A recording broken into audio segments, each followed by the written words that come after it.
up, everybody? This is John with Archerfish. Just a quick video. If you like this content, please like, subscribe, share, comment, please, all that good stuff. I really do appreciate it. This is going to be my last video regarding this topic because, I've just kind of been done to death. But again, it's regarding Keitech and overall if striped bass affect the black bass populations. But this time, I've got some data and some studies to back up what I already knew to be the case. And this is from my buddy Steven at All Species. We had a nice spirited debate on the topic, and he basically asked for some data and stuff like that, and so I found some. This is stuff that I've been researching for quite some time, but I was finally able to find two direct studies. These are not studies that were done at Keitech. They were done at Lewis Smith Lake, which is also a reservoir in Alabama. Of course, there's going to be some differences because of the elevation, water temperature, things like that. Just overall landscape's going to be different, but they're very similar, about 300 feet deep for both of them. There's a big dam and all that good stuff. So very similar to Keitech. And they did a study specifically with these 2 points in mind. And this was in response to anglers. And those were, do striped bass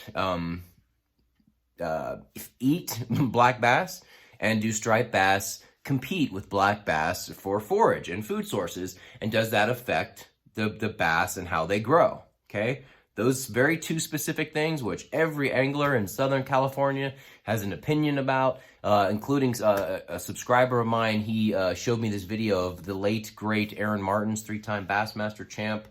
And man, in this video, he starts going off on the striper populations, and he's convinced, like many other tournament bass anglers and guys who are specifically all about bass angling, I've noticed that they have the strongest opinions about the striper, and they all believe that striper populations have ruined bass fisheries in California, Lake Mead, Lake Powell, all that stuff. And from all of this studies and this data and what I already knew, that just isn't the case.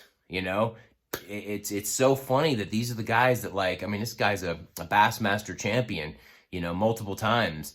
And he just doesn't know. A lot of them don't know. And all you got to do is look at some of the lakes. Someone mentioned the Diamond Valley Lake is relatively newer than Keitech, but they've got tons of stripers, and there's still big bass in there. Diamond Valley Lake is known for big bass. My best fishing experience this year probably was Diamond Valley. I caught tons of big bass there, and that's all I got were big bass bites. And there's tons of striper in there, and big striper. So again, this study that I found was from Auburb University, and it was asking those two very specific questions: does striper eat bass, and also does striper compete with bass? And I may be looking at my computer because I did take a lot of notes, and I'm gonna link the study so you guys can read it. So this is what they determined in their, they cut open hundreds of fish, bass and striper, and this is what they determined, okay? 88% of forage for striper is the shad, while 75% of the main forage for bass is crayfish. That's no different at Keitech. Everybody knows that. That's how all those big bass were caught back in the day anyway, using live crayfish. So anyway, diet overlaps, meaning when striper and bass both compete for the same food source, was basically only took place in June, okay? And relative weights for the bass during that time did not decline, so it's not affecting the bass. That is because the bass are mostly eating crayfish, bluegill, sunfish, stuff like that. That is primarily their diet, with shad being second, okay? And bass shifted mainly to crayfish as forage during the colder months, when striper typically are targeting the shad more. So they're not even competing for the same food source in the colder months, winter and stuff like that. So they're off doing their own thing. And the key to this, pardon me, the key to this and the survival of both species is what they're calling the partitioning of the prey source through most of the year. Meaning, like I said, partitioning meaning separating, okay? So the shad do not like really cold water. So they will go deeper and kind of hang out, during the colder months, and that's where the striper will go. Everybody who's got, any sort of sonar can see that. You can see just yards and yards and yards of thick shad at the bottom of the lake, and striper hanging out there. That's where the striper go in the colder months. That's why, you know, the past few months you're catching, before the trout stock and everything, you're catching the striper at like 40 feet. You know, they did not really come up to boil this year. They stayed at that level.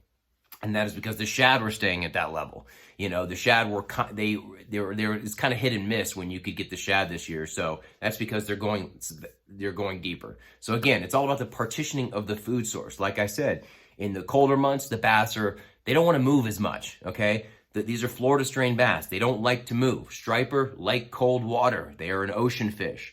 Oh yeah, and on another note, striper are not invasive, like everybody keeps telling me. Striper were also introduced to California, specifically as an angling source and as a food source. So they were introduced.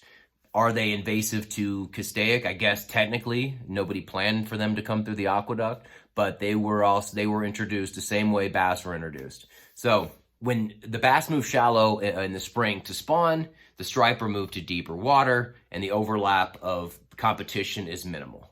Okay, and the study showed that the biomass of both species did not suffer because of the other one. They're both stayed about the same. They did discover that some striped bass do feed on the smaller bass, but it was very, you know, inconsequential to the populations of bass, and plus that helps populations if you want to talk culling.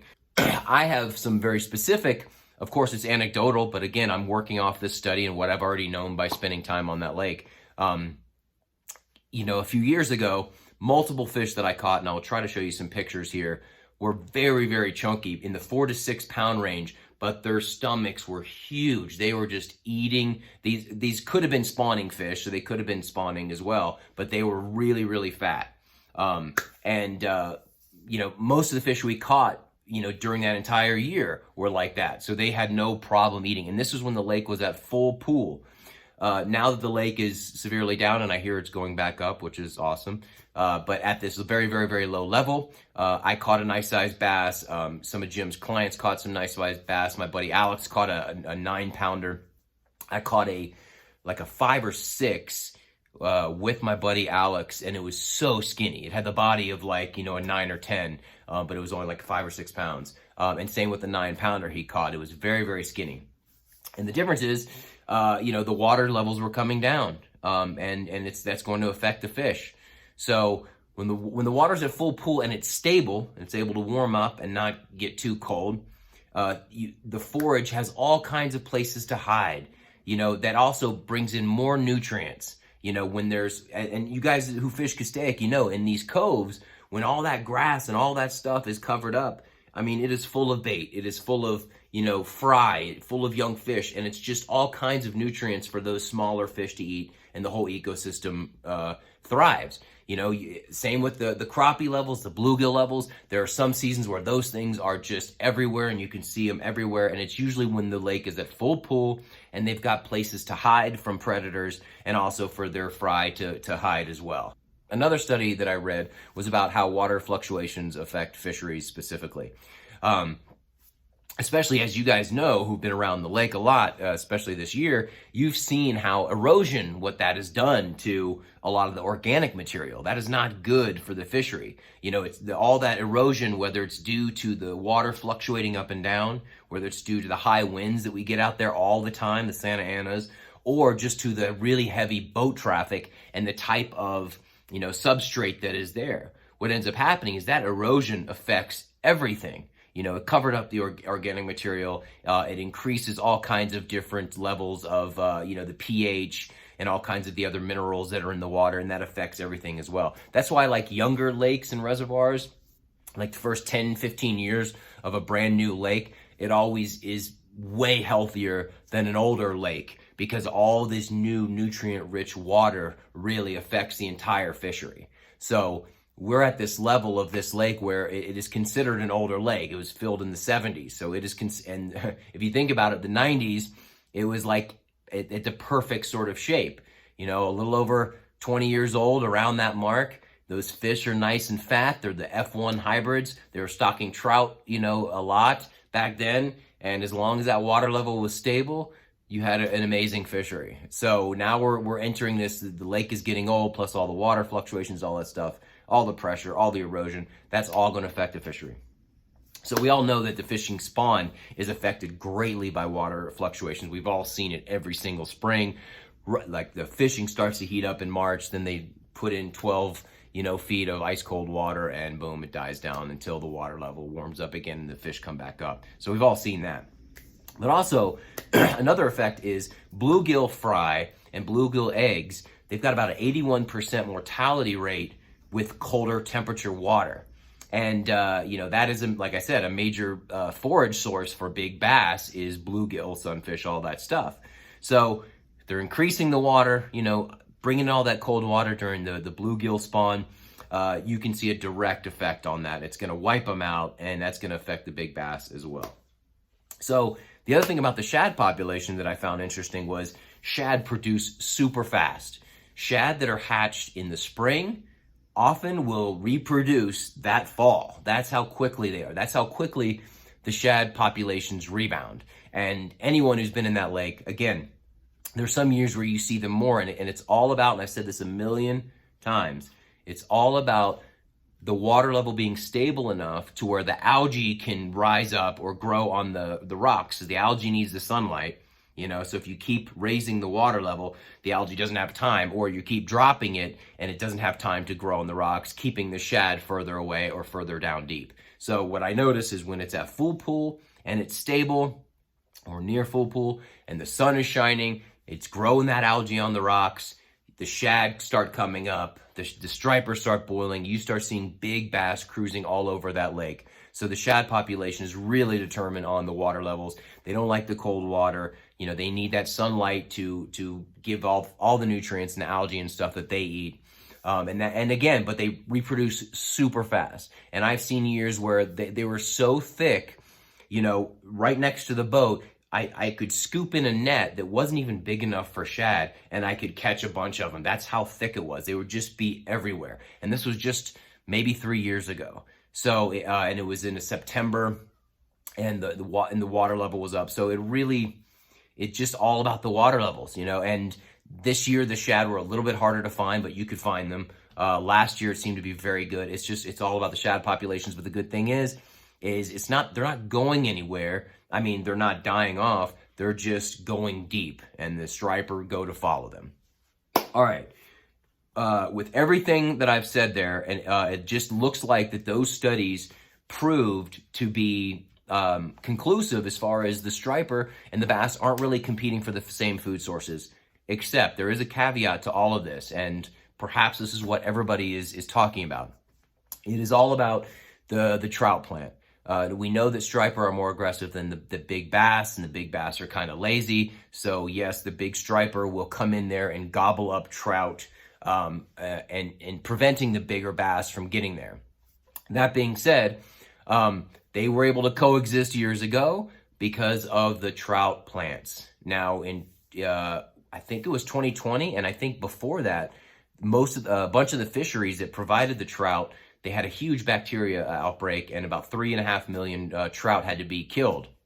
That means no stocking except for these giant, 5-pound plus trout, which I caught in some of my videos fishing for bass. I was catching trout on Senkos and Keitechs. It was crazy, and they were all massive rainbow trout. So anyway, those are not good for the big bass. Those are not good. The striper can eat them, I think, but the big bass, they're not going to eat a 10-pound trout.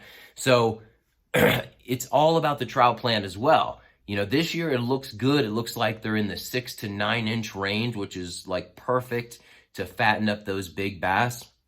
And, so yeah, the striper are there, the striper feeding on these trout, but they've been stocking a ton of those trout. If they keep stocking these trout throughout this winter and spring as they're filling the water back up, you have a chance to get into a big bass bite, and that is good. But that is the one element that really does affect the big bass bite. Florida bass do not like cold water. They're also harder to catch. They want to just kind of chill. So yes, the striper being a cold water fish, they're going to be more active in the winter, and when they're stocking rainbow, that is where they will compete. That is absolutely true. But again, it's all about the trout plant. I mean, if they plant enough of the trout, that the trout will get out there and the bass will get fed, and you'll start to see some big fat bass being caught. you know, at the same time, everybody's been throwing those swim baits and glide baits for a very long time now, and I guarantee you the bass have seen it. The striper are super aggressive, they'll eat it, but I think the bass have probably maybe gotten wise to that tactic. So yeah, that is it. That the study showed exactly what I've been saying, which is the water level and the water temperature affects the bass, the big bass, more than the striper do. That the striper don't really affect the bass fishery. I've seen it year in and year out. It is crazy how people have just villainized the striped bass, which is just an amazing angling fish. I mean, a sport fish. It is just amazing. And it also shows that, like, you know, like I said, like Casitas doesn't have any striper, and there's not a lot of big bass being caught. Why? The water level has been messed up the last few years, and they just now started stocking trout again there. So you see the water levels in trout are going to have more an effect on the big bass than the striper. That is it. My last video for this. Like I said, I'm reading the data. It's right in front of my face. I read multiple studies, a 150-page study on the water levels and how that affects fisheries. And then this Auburn study, which I'll put it down there, where it shows like a very similar lake, very similar to Keitech. Again, this is not directly Keitech, but it's close, you know, in the way it's laid out, and just fish behavior, you know. So all right, guys, thank you so much for watching this video. I hope that puts to rest this debate, and I hope you share this information, because a lot of guys are confident that, you know, the striper affect the bass, and that's why they keep them. You know, it's just kind of disrespectful for the fish. I mean, I don't see. Look, I love bass fishing. It's an amazing way to fish, but because of the unique fishery of Keitech, it's like you got bass all year, and you've got a small window for striper fishing, and that's super fun to me. But anyway, any questions, comments? I try to respond to everybody. Yeah, that is it. Thanks so much. I'll see you tomorrow.